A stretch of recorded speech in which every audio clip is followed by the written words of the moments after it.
கை நிறைய காசு பணம் சேர்த்துட்டா மட்டும் ஒருத்தர் வாழ்க்கையில உச்சத்துக்கு போயிட முடியுமா? வெறும் வசதியை மட்டும் வச்சுக்கிட்டு ஒரு ஊர்க்குருவி பருந்து மாதிரி பறக்க ஆசைப்படுறது சாத்தியமா? அதான் நம்ம ஊர்ல சொல்லுவாங்க, உயர உயர பறந்தாலும் ஊர்க்குருவி பருந்தாகாதுன்னு. ஆனா இதுக்கு பின்னாடி ஒரு பெரிய விஷயமே இருக்கு. வாங்க, உண்மையான விளக்கத்தை டீகோட் பண்ணலாம். நம்ம முன்னோர்கள் ஏன் இதை சொன்னாங்கன்னு தெரியுமா? ஒருத்தர் என்னதான் கஷ்டப்பட்டு பணம் சம்பாதிச்சு பெரிய செல்வந்தர் ஆனாலும் அவர்கிட்ட முறையான படிப்பு இல்லைன்னா அவர்கிட்ட ஞானம் இருக்காது. பணம் வேணா, வசதிகளை தரலாம். ஆனா அந்த பருந்துக்கு இருக்கிற கூர்மையான பார்வையும் தெளிவான முடிவெடுக்கிற திறமையும் கல்வி கொடுக்கிற ஞானத்தால மட்டும்தான் வரும்.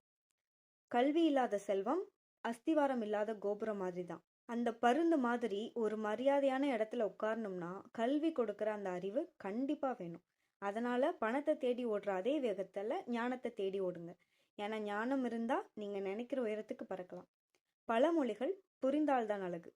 இது போல பழமொழிகளின் விவரங்களை தெரிஞ்சுக்க டீகோடிங் பழமொழி சேனலுக்கு மறக்காம சப்ஸ்கிரைப் பண்ணுங்க.